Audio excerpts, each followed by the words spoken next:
Unlock your mindset. Why mindset is the most important thing for a coach.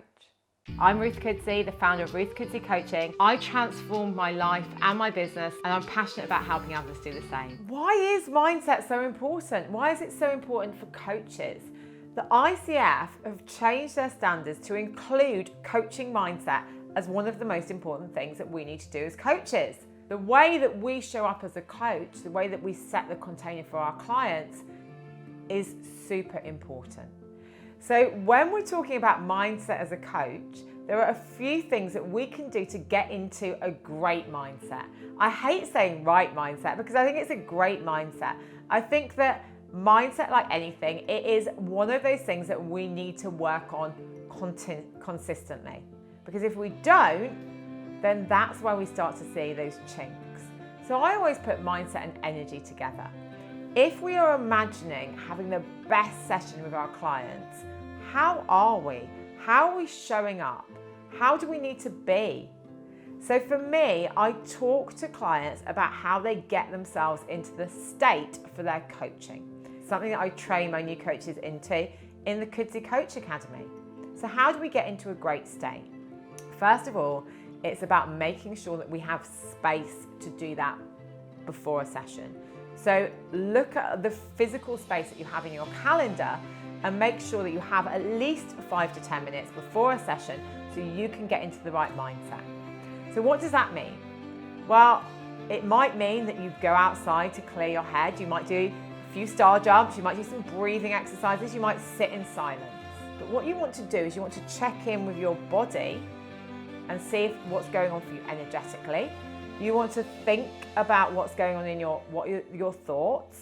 And if there's anything swirling around your head, write it down, journal it out, and come back to that afterwards. And then you want to set an intention of how you want that session to go and how you need to be.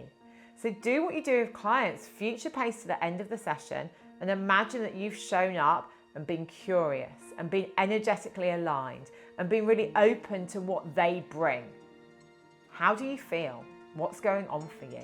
And step into that version of you. It's really important as coaches that we give ourselves this space so we're able to cleanse our energy and highlight anywhere that we might need to come back and do some work afterwards, so that when we go in, we're not thinking about, oh, has that client paid, or has that client signed up, or have I done the washing, or what are we having for dinner? No, we are completely in the moment and curious with our client. So the first thing that we need to do for our coaching mindset is that we need to get energetically in the space for the client so we're able to hold that container for them and we're able to give them 100% of us. Like energetically, we are going in there as the receiver of their energy to help them interpret what is going on for them, which means that we leave our stuff at the door. We do not bring what is going on for us. And on a practical level, it's things like going to the toilet, switching off all of our notifications of our laptop, putting our phones on silent, putting it away, making sure that we don't have distractions. I have tested, it hasn't always worked, but I have tested having a little thing on my door saying, Amazon, leave outside if we've got any Amazon or other deliveries. Sometimes that doesn't work. But it's about physically creating the space. And the other thing that I'm going to say with that is about physically being in a space where you feel good. So do you have a space where you have calls? Sometimes it might be that you like to have the calls outside and you like to have them on the phone and listen to people. Or if you've got a space in your house, make sure that it's clear from clutter, make sure that you feel good in there, and make sure that you have got everything that you need. If you've got a pen, paper, if you use that at all, really make sure that everything's set up. So you're going into that session in a great space. So that's about the immediacy. What about, generally? So coaching mindset is a massive thing. And I always look at like Stephen Covey's matrix, his matrix from highly effective, 7 secrets of highly effective people. In that matrix, he talks about what's urgent and what's important. And I'm going to talk about the quadrant, what's important but not urgent. And this is the secret to our coaching mindset. So if we're working on what is important but not urgent, it helps us build capacity for what's urgent and important, our calls with our clients. So what do we need to do in there? Well, it's exercise, it's diet, it's sleep. It's those healthy, high-performance success habits that we all know are important. But how much are you prioritizing them? How much are you making sure that you are healthy in your body as well as your mind? So that is super important for us to all do. And that doesn't mean that we need to get up at 5 a.m. It doesn't mean that we all need to run. It doesn't mean that we need to do any of these things. We need to work out what works for us. We know that having a healthy diet means that we perform better. So as much as possible, we have a healthier diet. We exercise in whatever way works for us. We move our body and we do everything we can to have good sleep hygiene and to sleep for the optimum amount for us.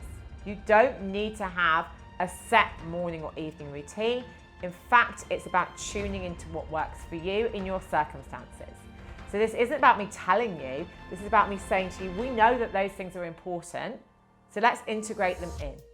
Because if we want to show up for our clients in the best way possible, then we need to show up for ourselves too.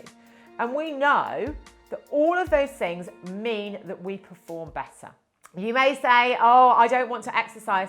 Fine. You know that evidence is very, very strong that exercise, be it walking, yoga, hit intensity work, means that you perform better. If you are not prepared to do that in order to be in a better space for your clients, why? What's stopping you? Let's get really honest here. So we're talking about those habits, but what else?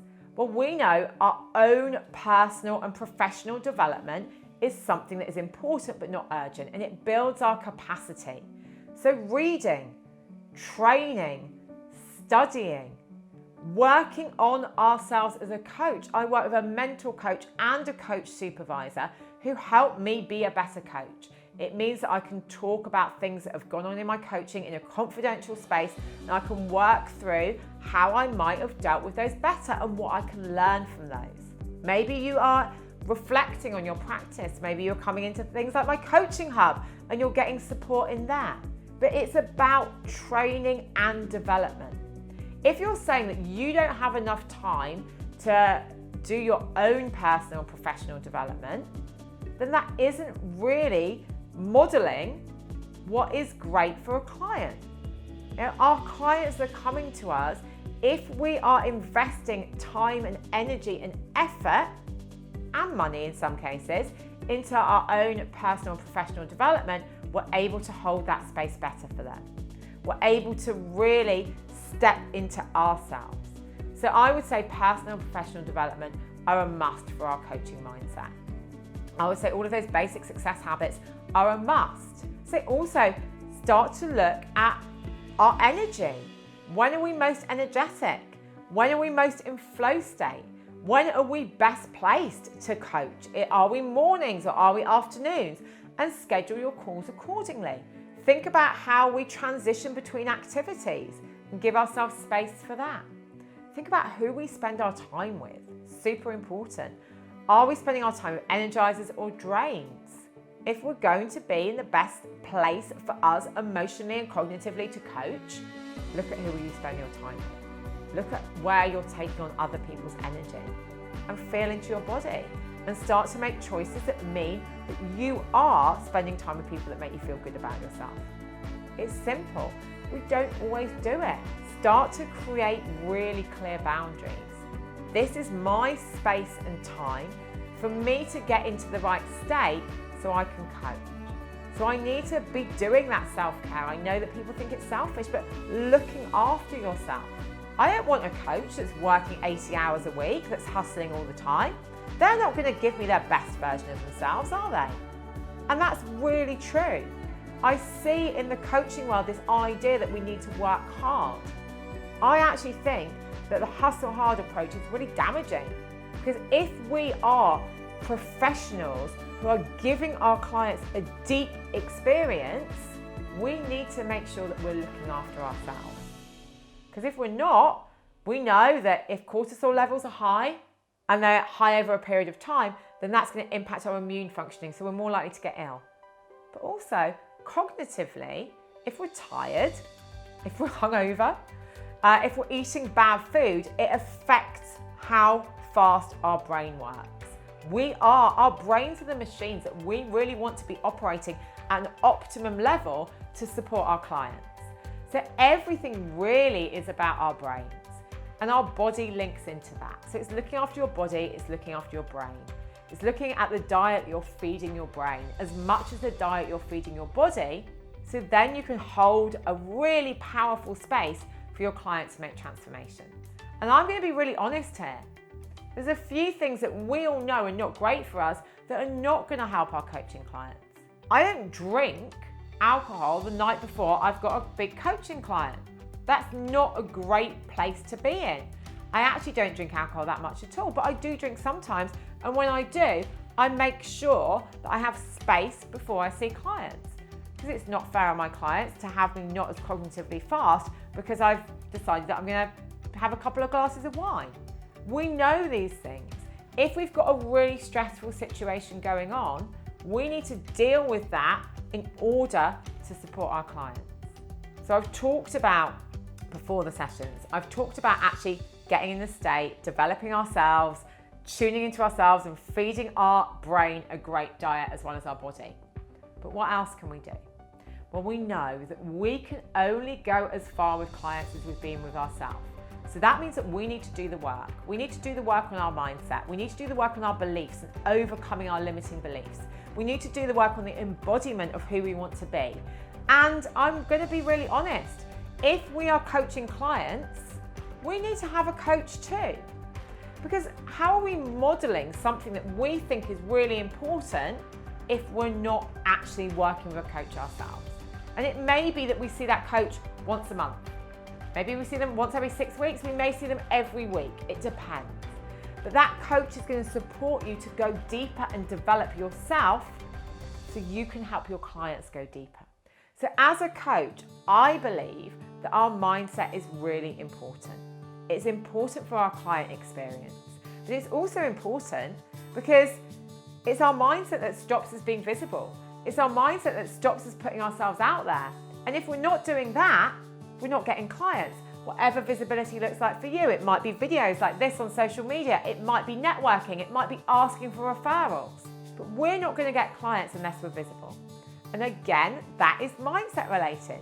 Any of us can get a phone and do a video and put it on Instagram. Any of us can do that, or LinkedIn. The reason we don't is not our technical knowledge, it's our mindset, it's our beliefs.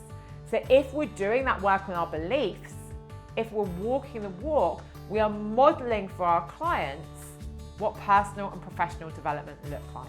And if we're doing that and we're showing them what self-leadership is, which I'm going to say really honestly, my client, Dr. Catherine McLeese, talks about this a lot. I wanted to reference her because she's taught me a lot too. But if we're really doing that, then we are going to be great coaches and we're going to get lots of clients. But if we're not doing that, if we're really incongruent in areas of our life, it's going to show up in our coaching. And I want to give a caveat at the end of this video. You do not need to be perfect. When I'm saying about sleep and diet and all of this, all of us have blowouts sometimes. All of us fall off the wagon. But if you're saying exercise, we can all exercise for 30 minutes a day, even if that's a walk, even if that's some stretching. Don't use this as another stick to beat yourself up with.